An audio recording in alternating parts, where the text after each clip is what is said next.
within 4.5 years, we've built our rental portfolio close to $20,000 a month in net cash flow. That's without many resources. That's without much knowledge. Relationships create opportunities. So for us, if we're wholesaling a deal in Nebraska, we met several people there who can help us analyze those deals, but more importantly, who can help us sell those deals to end buyers. The right relationships create opportunities for you. Compounding is real. There are still cash flowing markets right now in America. There are markets right now where you could buy a house for over $100,000 or less than $100,000 and it was still cash flow. What that means is you buy one property year one, you buy 2 properties year 2, you buy 3 properties year 3, and before you know it, you're 10 years out and you have a good amount of rental properties that you own. You have some good income that you have coming in. At that point, you're living a really, really good life. So today, you guys are going to hear about our time in Kansas City, Missouri over the last couple of days and all of those takeaways. Let's get exposed.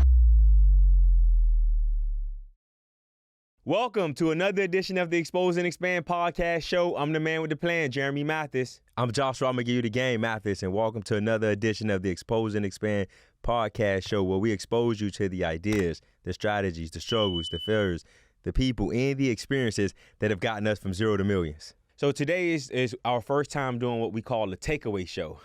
And essentially what we're going to talk about today is our takeaways from a trip that we came back from yesterday. So the past couple of days, we were in Kansas City, Missouri, not Kansas, but Kansas City, Missouri. There's a big difference. And when you go, you'll definitely find out about the difference between Kansas City, Missouri and Kansas City, Kansas. But over the past couple of days, we was in Kansas City, Missouri, and we spoke at this real estate conference hosted by a good buddy of ours, Troy. And while we were out there, we got exposed to so many different things that we was not expecting. We were just expecting to go out there, speak, give our spiel about raising money, and talk to different people, be a resource and an advocate to all of the people at the mastermind. But we got way more than that. We got exposed to so many different things, and we had so many different takeaways. So we said, let's shoot an impromptu episode. Let's sit down, let's talk about our takeaways from the trip, and let's share everything that we were exposed to with our audience. So today, you guys are going to hear about our time in Kansas City, Missouri over the last couple of days and all of those takeaways. Let's get exposed. And as Jerm said, this was an impromptu show. That's why he's dressed the way he's dressed. Like on the other episodes, I got to help him dress. So guys, excuse Jerm and his outfit. But before we get started, as always, man, we appreciate you guys' support. So if you're watching on YouTube, be sure to hit that subscribe button. And if you're listening on any of the podcast players, please leave us a 5-star review and also hit that follow button. We greatly appreciate you all's support. Yes, guys. So like I said, today's is just talking about our takeaways from the trip. And I just want to give you guys a little bit more context. That way you understand exactly what happened. So Troy reached out to us a couple months back on social media. He was having a mastermind for his educational company, and he was having people come out to his mastermind. He wanted us to come speak about raising private money because we raised over $30 million over the last couple of years. And he wanted us to share that experience with his audience. And when we went out there, we spoke, we went out there, we spoke, and we met so many great people, and we saw so many amazing things. So we're talking about takeaways. So Josh, jumping right into it. For me, my first takeaway from the trip is understanding that environment is a critical part of success, and environment helps shape your thoughts. For me, being raised in Miami, I see how the environment has shaped us and has shaped a lot of our friends. I see how environment has shaped a lot of our kids. But going out to the Kansas City, Missouri, middle of nowhere, essentially, if you're talking to a kid from Miami, going there and just seeing how they live, seeing how they operate, seeing how they think, it is showing me that like environment is so important. And then one story that I think of, or two things that I want to, harp on to make my point is, number one, when we got to spend time with Troy at his house, and you got to see his kids and how they were able to be kids. They wasn't on the iPhones. They wasn't on the iPads. They was outside doing what I think kids should be doing, exploring, talking to other kids, learning how to get out of certain situations. Those are the things that we did as kids that has helped us get to where we are today. And another story when it comes to environment is Anthony. Shout out to Anthony, and he's from a small town right outside of Kansas, and he's from the town is about 200 people, And as we were talking to him, and I started to see what was important to him and what wasn't important to him, it just showed me how important environment is to your success and your thought process. So what were some things that he said was important to him and wasn't important to him? So that one of the things that, like, because he asked that one of the things that you told me he asked you this as well. One of the things that he asked me, he was like, hey, bro, you watch sports? And I'm like, yeah, I watch sports. And he was like, why? I don't understand why you watch sports. I said, what value does that add to your life? Another thing was his way on how he operates and how he looks at money. So here's a young kid. I think he was 22 or 23. Shout out to Anthony. And at that age, he had 18 rental properties. He was already doing a bunch of flips, and he making really good money. But he said he put himself on a very strict budget, a very, very strict budget. And he said, I'm not going over that budget. And I'm just looking at him. I'm like, bro, I've never met a 23-year-old that is as disciplined as you are. But for him, he grew up in a small town. He grew up in an environment where hard work came first, where discipline was important to our family. And that's what he was exposed to. And because that's all he knows and that's all he was exposed to, that's essentially how he was living his life. Yeah. So, Josh, guys, just to give you more context on Anthony, like Josh said, he's 23. He owns 18 rental properties. He's done a couple flips. He has 2 new builds going on. But all of that is great. But he's doing all of that while working 16-hour days at a plant in Missouri. Yeah. So he works a full-time job, and within the last 18 months, he's been able to do all that he's been able to do. And we asked ourselves, like, how are you able to get all of this done? Like, you work 16 hours at the factory, you're buying rental properties, you're doing all of that. And he said, dude, it essentially comes down to work. Are you going to work and are you going to put in the work that you need to put in order to get done what you need to get done? And when Josh talks about environment, in his environment, he said, bro, we've never watched TV. Everything that we've ever got, we had to work for it. My parents made me work for it.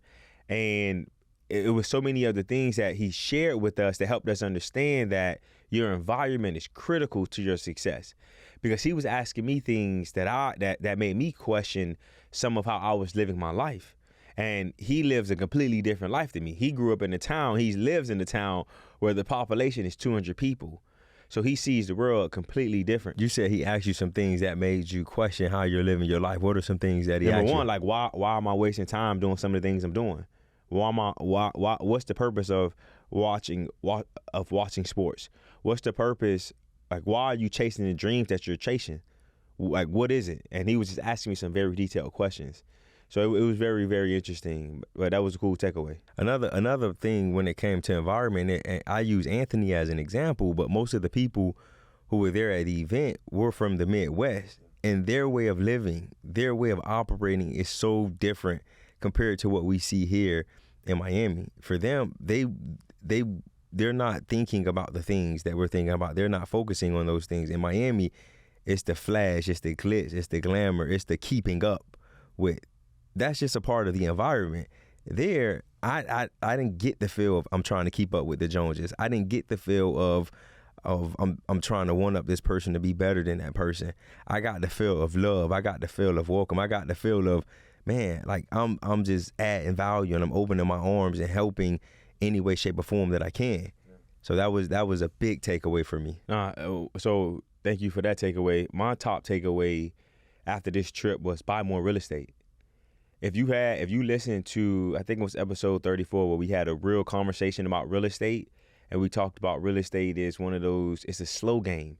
And for the longest, I've looked at other buddies, other people on social media, and their money, it has come quicker than mine. And I know I'm putting the work in. I used to always ask myself, is playing this long game going to put me in a position of where I want to be at in the next couple of years?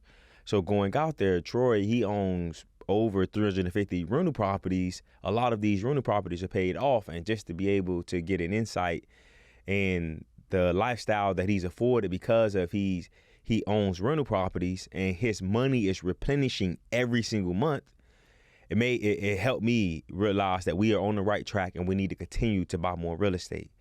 And in addition to us buying more real estate, he also helped me understand that compounding is real.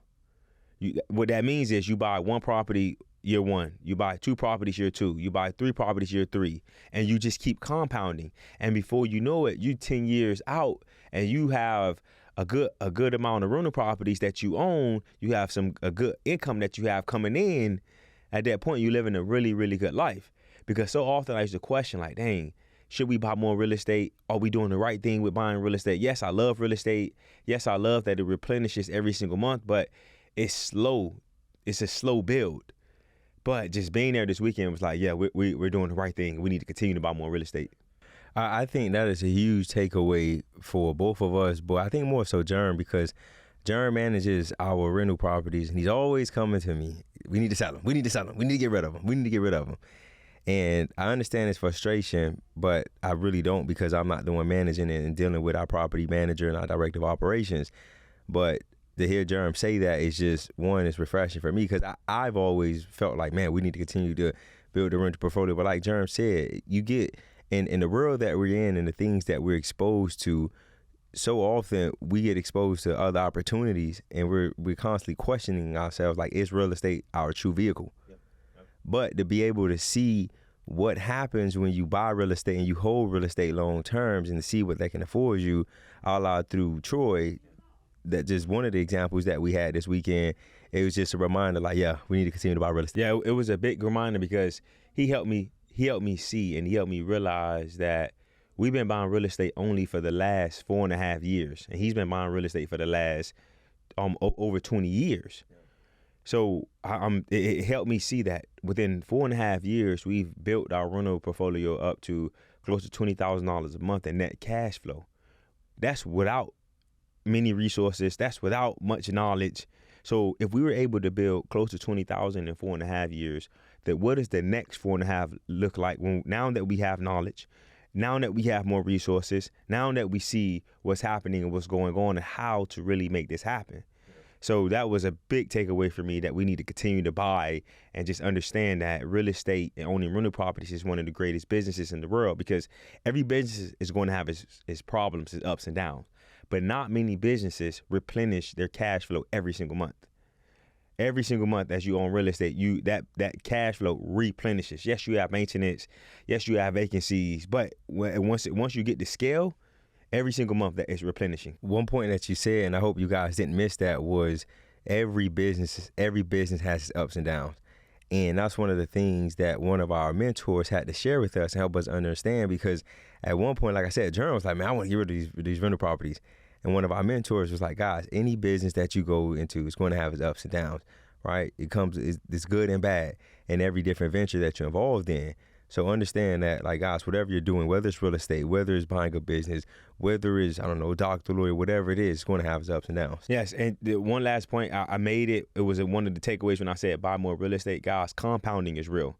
Start buying real estate right now. Start buying real estate right now, because compounding is real. If you start buying 1 property a year, 2 properties a year, 10 years, and if you buy 2 properties a year for the next 10 years, you look back, not only should you have some appreciation, but you have some cash flow, and you have some wealth that you built for your family. So compounding is real. So compound, I think, just to harp on that point, compounding is real. Yes, guys, we're saying do it through real estate, because real estate is the vehicle that we want to do it. But the point that I really don't want you guys, compounding is real. Whether it's through real estate, whether it's through stocks, whether it's through bonds, savings account. Well, yeah, maybe not the savings account. Yeah. Maybe not the savings account, but other vehicles that allow you to, compound every year, life insurance, whatever that is, like compounding is real. So the next takeaway that I want to talk about is relationships create opportunities. Relationships create opportunities. So for you guys that don't know, our core business is real estate investing. We wholesale across the country. We're flipping houses. We're looking to buy rentals in other markets. And when you go to events like this, you get to meet other real estate investors who, one, can tell you about their market, but then two, who can help you when you do deals in their market. So for us, if we're wholesaling a deal in Nebraska, we're wholesaling a deal in Oregon, we're wholesaling a deal in Kansas, we met several people there who understand those markets, who can help us analyze those deals, but more importantly, who can help us sell those deals to end buyers. But then also just being there with Troy and just him showing us the different opportunities with being able to buy in Kansas City as a market. So again, the point that I want to make is, man, the right relationships create opportunities for you. Everything you said is self-explanatory, guys. If you've been listening to the Expose and Expand podcast show, you know the value of relationships and just being there, meeting different people, creating opportunities essentially is what we're doing, or what we did. That is putting us in the right position to make sure to go out there and have even more success. So definitely that was a good point. My next takeaway is pay off the mortgages when you can. Pay off your mortgages when you can. And one of the things that Troy has done, I didn't even ask him if I can share this, but I'm sure he was okay with it, was he said, man, a good portion of his properties are paid off already. And I said, how did you do that? He said, dude, every time I had a big cash event, I paid off some of my rental properties. And that was a reminder to me that, when we have cash events in the future, when we refinance properties, or when we have big months in our businesses, take some of that money and pay off some of these mortgages. Because when you do that, not only does your cash flow increase because you don't have mortgages, but your cash flow increases because one of the things that he was helping us understand is if you don't have a mortgage, you could self-insure. And when you self-insure, that reduces your monthly expenses, all while increasing your cash flow. So another takeaway that I had was just pay off mortgages as fast as we can, because so often, me and Josh, I've always been the person, man, we're going to put these mortgages on, we're going to keep them for 30 years, for however long we can. But just seeing the freedom that he's able to have because he doesn't have mortgages on a lot of his property was a huge moment of exposure for me personally. So I got to challenge Jeremy on that thought, guys. I don't know if paying off your mortgages is maybe the smartest thing. And I think, and the reason I say that is because you have to understand where you are in your life, right? So if I'm 20, 21, 22, 23, I don't know if paying off my mortgages if I have a cash event is the best thing that I should do. Maybe the best thing at that point is for me to take that cash, when I have that cash event, to go and buy more properties.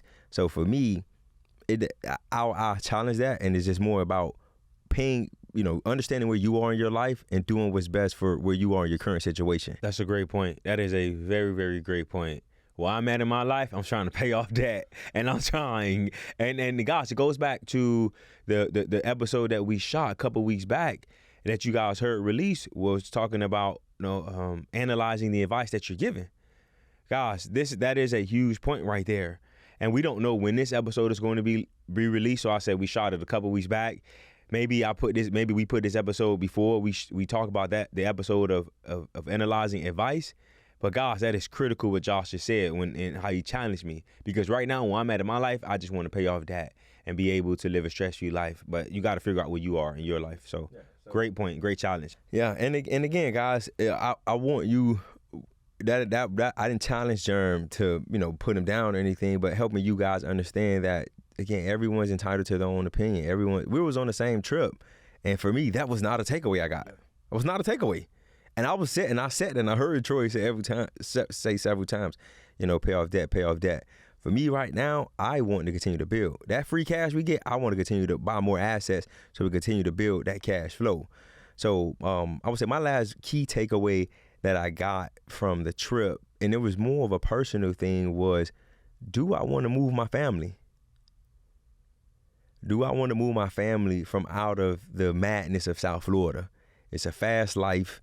The environment really shapes your thought process. The environment shapes the things that help you determine what's important, what's not important. So it kind of ties into my first point, but just being there and just, going and driving for miles and not seeing a house and just being able to have that free space. But more importantly, Troy inviting us into his home and his space and just seeing the freedom that his kids had. They wasn't on the iPads. They wasn't on the cell phones.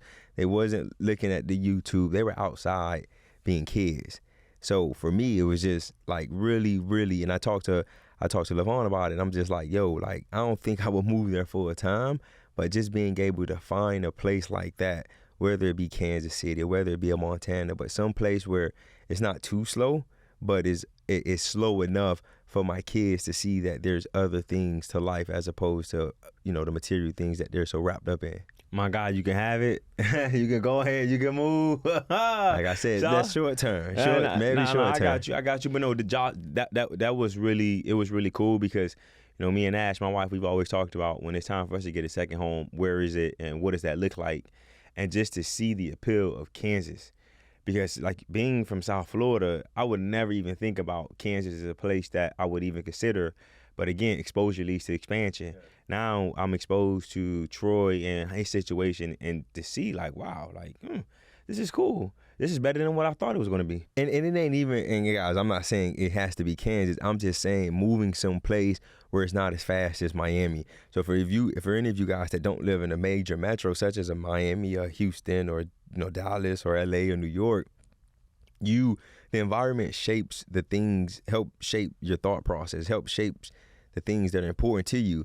And for me, if I can if I can be able to if I can expose my kids to something different as early as possible, I think it'll put them in a much better headspace. Got you. So I got two more, so I want to get through these before our time is up. The next takeaway that I have is that there are still cash flowing markets right now in America, because living in South Florida, it's tough to buy a rental property that you put money down, even if you put 20-25% down, that you're still going to cash flow. And just seeing rental properties from that perspective, and then going to Kansas City and seeing that you can find a deal on the MLS that's listed by a realtor. You can buy that deal and you can still cash flow. You could go and be direct to seller, how we do down here in South Florida when we're buying rental properties. We could go out there in Kansas City and get great deals and still be able to cash flow. So Josh and I, if you've been listening to the show, you know that we've been trying to find another market where we can buy rental properties. So going out to Kansas City, not only did we have an opportunity to speak and to pour into the lives of the people that were there listening to us speak, but it was also an opportunity for us to get exposure to a different market. And luckily for us, having these conversations with different people, we started to see like, wow, we've been saying we want to go to another market, but exposure leads to expansion. We were exposed to this market and it was like, wow, this is real. Like there are markets right now where you could buy a house for over $100,000 or less than $100,000 and it was still cash flow. Because, down here in South Florida, you can't even buy a lot for under $100,000. So that was a great takeaway for me personally, because I've been the one that's saying, let's sell our rentals and let's go somewhere else. But obviously we're not going to sell those rentals because we can go somewhere else and still be able to make money. Yeah. So that's a big takeaway, because for us, we want to grow and we want to grow faster than what we're growing from a cash flow perspective. And to be able to take the cash that we make here or be able to raise money and go to a market like a Kansas City will help accelerate our growth. So that definitely was a major takeaway for both of us. Yes. And my last takeaway that I want to talk about today is what I see for the future for our coaching business. So this is Jerm. I run a real estate investment firm. Josh runs the coaching, and with him running the coaching, he has more insight. He sees things that I don't see because he's in it every day more than I am. And just to see Troy students have success, just to see the impact that he's had on their lives, and he's a little bit further along in his educational journey than what Josh and I are in, but it was very profound to see that. And it served as a reminder to me as to why we decided to do this education thing, which was to impact lives, right? And to see Troy students be impacted because they came into the program, they did the work that he told them to do, and now they've changed the trajectory of their family for years and years to come. And Troy was a huge part of that. To see that he's a part of somebody's family legacy was an eye-opening experience for me, because I'm like, dang, with our educational platforms, we really changed the trajectory of families. We show people exactly what to do. They come in, they do the work, and we're changing lives. So just to see that firsthand, because, we are still in the infancy of our education program. We have a couple of students. We have a good amount of students. And just to see the progression of our students, but then to see his students only having his education program for the last couple of years was like, wow, this is something that I'm really looking forward to. This is something that I'm looking forward to, where we can bring our students together. They could talk about success. They could build relationships. They can make money together. They can do all of the things that we saw from him. So I hope you guys have seen from this show the power of exposure, because it goes so many different ways.